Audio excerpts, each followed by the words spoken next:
Bagaimana kutu bisa menularkan penyakit?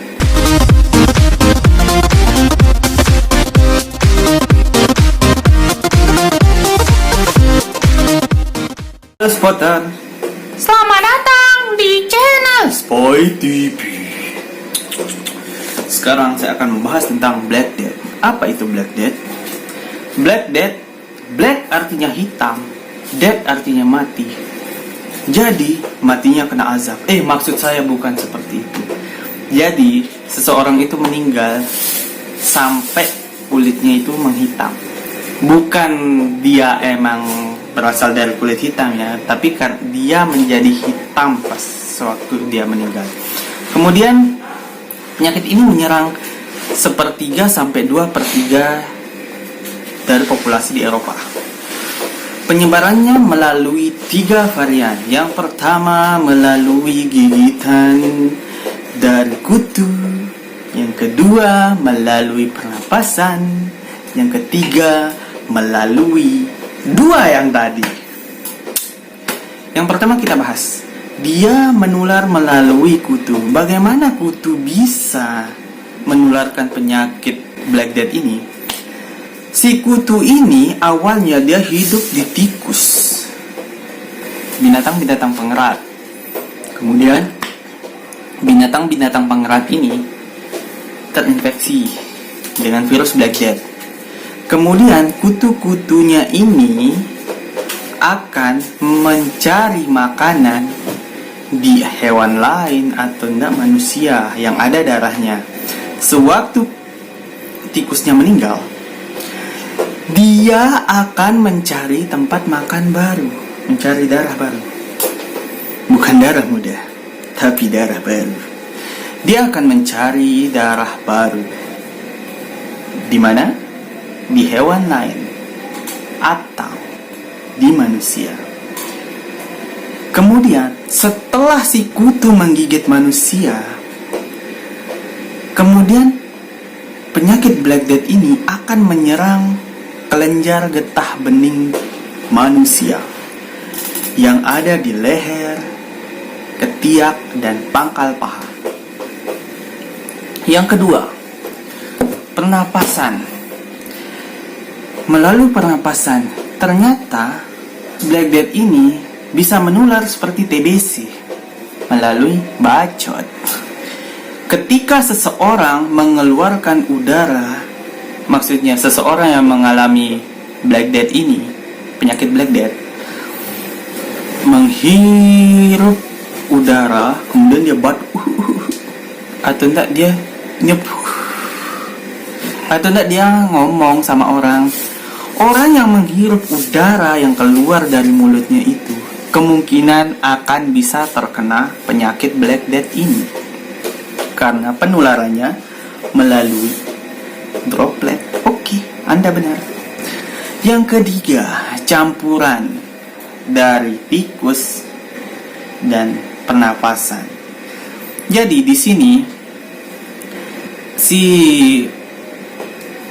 Black Death ini, penyakit Black Death yang awalnya berasal dari hewan pengerat, kemudian kutu dari hewan pengerat ini akan membawa Black Death yang akan menggigit manusia. Ketika si kutu ini menggigit manusia, penyakit Black Death ini akan mengalir melalui pembuluh darah dan hinggap di kelenjar getah bening. Dia akan hinggap di kelenjar getah bening. Kemudian bagaimana dia bisa nyampe ke paru-paru? Ternyata nanti si Black Death ini juga akan mengalir melalui pembuluh darah, di mana nanti pertukaran gas darah yang dibawa oleh pembuluh darah ke jantung akan mengalami pertukaran gas di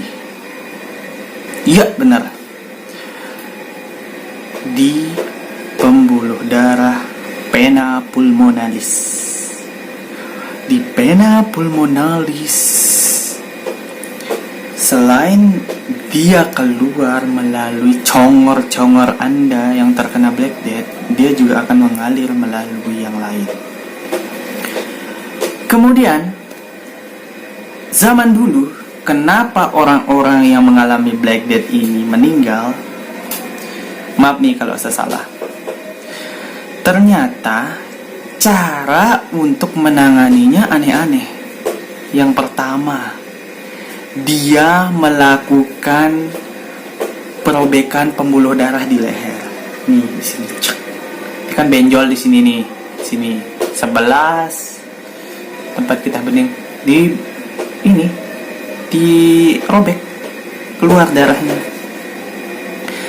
Menurut kalian apa yang diharapkan dari darah yang keluar dari sana? Apakah dengan darahnya keluar dia akan berhenti mengalami Black Death? Tidak, malah akan mengalami anemia dan meninggal. Itu salahnya orang dulu. Yang kedua, dia menempelkan besi panas di kelenjar getah bening. Coba Anda bayangkan, bagaimana kalau orang sehat saja dikasih besi panas? Mungkin dia menyeterilkan besinya, tapi ingat, namanya besi panas, jadi luka bakar, akan merusak jaringan di sekitar tubuh. Dan hasilnya benar-benar tidak bagus. Itu bukan hanya membunuh Black Death-nya itu, penyakit Black Death-nya itu, tapi akan membunuh manusianya juga. Mungkin orang-orang zaman dulu mempunyai sistem kekebalan yang lebih dari kita sekarang, karena sekarang makanan kita instan-instan, junk food. Jadi sistem pertahanan tubuh kita itu bisa dibilang tidak terlalu bagus seperti orang zaman dulu. Orang yang zaman dulu itu umurnya masih panjang-panjang, sehat-sehat. Tapi sekarang lihat, jangankan 100 tahun, 70 tahun aja udah syukur. Mungkin karena kita makannya instan-instan ya. Nggak kayak orang zaman dulu itu makannya kan yang alami-alami. Jadi sesuatu yang alami itu berjalannya panjang. Yang instan itu pendek. Masanya cepet, matinya juga cepet. Kemudian, karena sistem kekebalannya yang kuat, dia mencoba sesuatu hal seperti merobek kelenjar getah beningnya, atau enggak kayak tadi merobek benjolan-benjolan di lehernya itu. Kemudian dia menggunakan besi panas. Oh ya, ada yang ketiga, merendam diri di air hangat, air herbal, atau wangi-wangian. Maksudnya, apa yang Anda harapkan dari merendam diri di air herbal? Mungkin kalau cewek mandi dengan sirih, itu akan buat rapat, makin rapat. Tapi kalau orang udah kena Black Death disuruh mandi kayak gitu, mungkin orang yang sistem pertahanan tubuhnya dulu yang kuat-kuat berhasil, tapi tidak semua memiliki daya tahan tubuh yang kuat. Jadi banyak yang meninggal. Rata-rata meninggal. Harapan hidupnya kecil. Dia sampai menyerang 1/3 sampai 2/3 populasi di Eropa loh. Ini bukan hal yang kecil, tapi udah hal yang besar. Hal-hal ini yang dilakukan orang zaman dulu untuk menangani Black Death. Menurut saya, ya mungkin karena teknologi zaman dulu tidak secanggih sekarang. Zaman dulu masih mungkin tidak ada komputer ya, atau tidak laptop untuk cari informasi. Jadi dia semaunya dia aja. Dan dulu mungkin dia tidak dibawa ke rumah sakit, tapi dibawa ke dukun. Lihat aja cara-caranya. Dirobek pembuluh darahnya. Yang kedua, dikasih besi panas. Yang ketiga, dimandiin pakai wangi-wangian, air hangat berendam.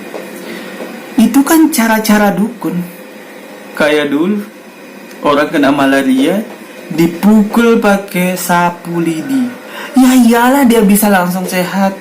Orang dia keringetan terus, darahnya terpacu terus, wajar dia bisa jadi sehat. Tapi dengan besi panas itu sudah menyakiti diri kita sendiri, udah merusak jaringan. Kalau cuma dipecut-pecut pakai sapu lidi mah masih bisa seminggu aja udah sembuh. Tapi kalau besi panas, belum lagi perdarahannya, kan bisa meninggal. Itulah orang zaman dulu, percaya sama dukun, sekarang percaya sama dokter. Sekian itu info dari saya. Kurang lebihnya, terima kasih.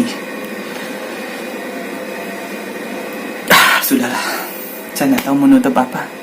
Dah.